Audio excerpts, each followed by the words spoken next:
See that look on my face? That's my disposition. This is what happened to me.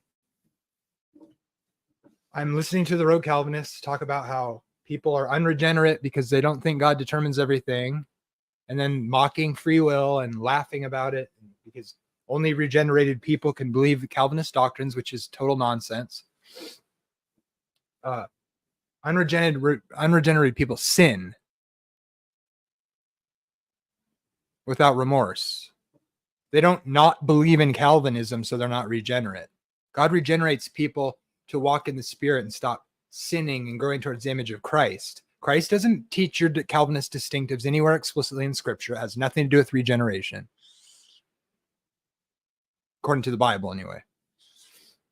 It's man-made. It's added. Now that can be your philosophy of how you read Scripture, but Scripture is talking about sins, transgressions of God's law. I think Calvinists understand that normally, but when they get in defense mode, it doesn't make any sense. They start acting like Jesus saved us from not believing in Calvinism. Okay, so this really is irritating. Calvinists do this to me, some of them. I'm listening to them, no free will. God determines everything that comes to pass. You don't have any free will. You're unregenerate. And then I go, okay, so you think God causes everything that happens, and it couldn't be otherwise. That's what you've been saying the whole time. And you call me a liar when I say, okay, so you think God determined the little ones to stumble. Look, if God decides everything that's going to happen, every molecule, secondary causes don't matter.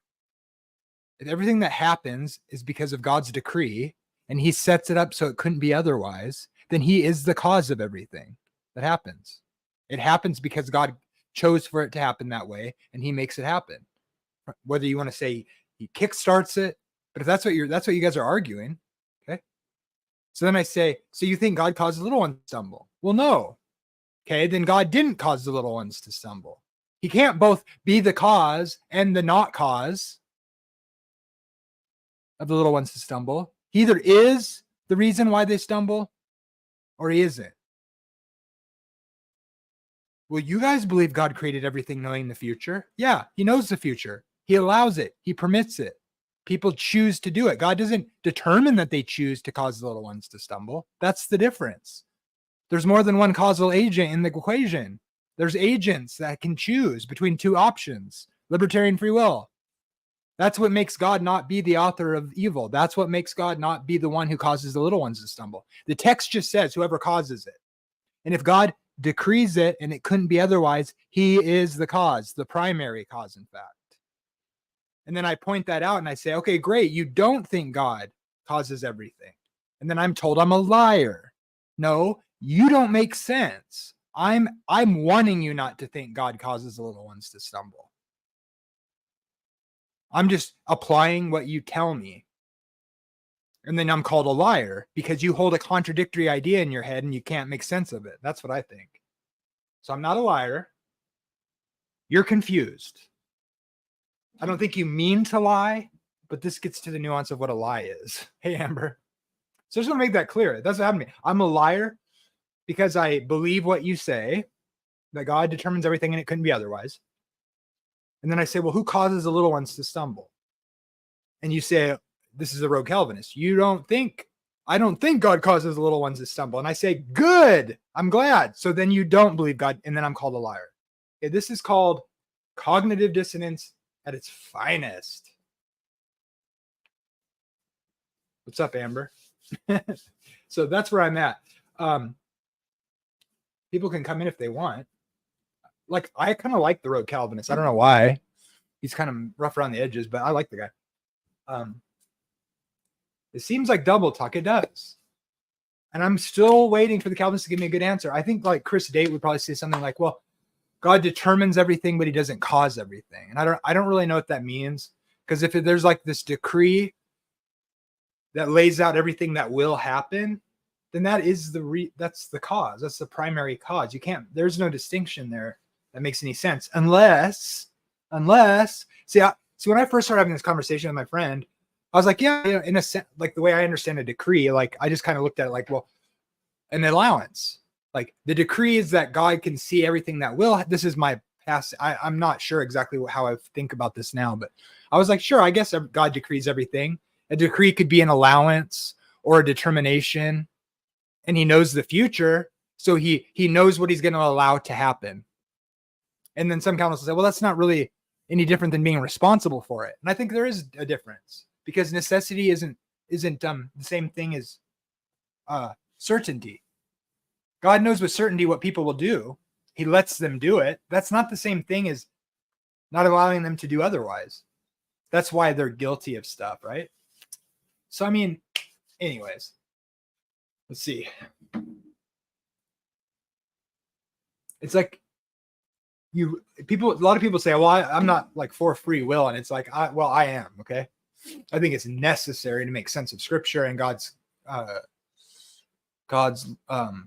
holiness and his disdain for sin. And it's like, look, at the end of the day, if anybody wants to join, they can. If you don't, I'm going to probably close it, and I'm going to do a stream later with my friend, probably a Calvinist, and or Kenny, my Pentecostalish friend who doesn't identify as a Pentecostal, but he is. But I just, you need free will, because the whole story of the Bible is something like people are in rebellion, which means they're doing what God says not to. Right? So I would just say this. In no way does God want me to think, or Jesus had no way in thought in his mind. In Matthew 13, he doesn't say, well, God determined all this to happen this way for his glory. Everything will be for God's glory in the end, but part of the glory will be eliminating evil. And so Jesus could have said, well, God wanted it to be this way for his purposes, but what he calls evil is still, no, he says an enemy did this. And the reason that's different is because the Bible plainly says some things are from the world and not from God. Not from God. That means things happen in the world that are not God's doing. Now, God created everything. So isn't that the same thing? No, it isn't. We're made in his image. We can make choices. So that's the difference. That is the entire thing that matters. But yes, God takes responsibility. He's sovereign. He uses evil to judge.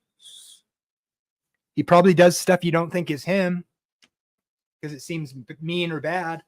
God does that stuff. Yep, he does, according to the Bible. But he doesn't cause every evil.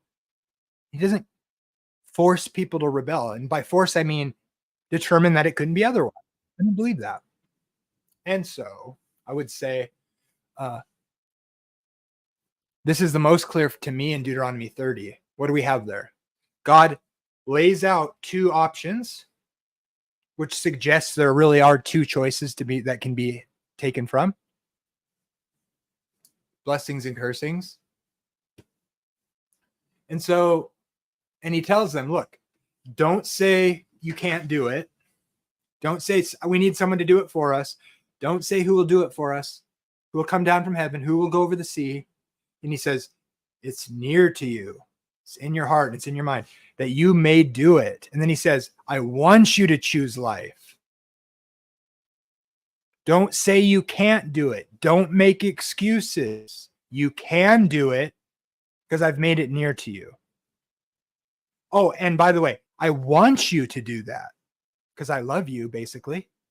And by the way, please do this. Please obey me. Don't say you can't. You can. I'm giving you two choices. I want you to choose the good one. Please choose the good one. And they didn't. They thwarted God's will, his revealed will. They did the thing that God desired them not to do.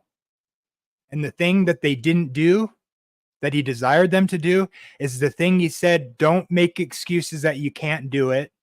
Here's some of the excuses you're going to say. You can do it. I want you to. Please do it. But they didn't. Game over.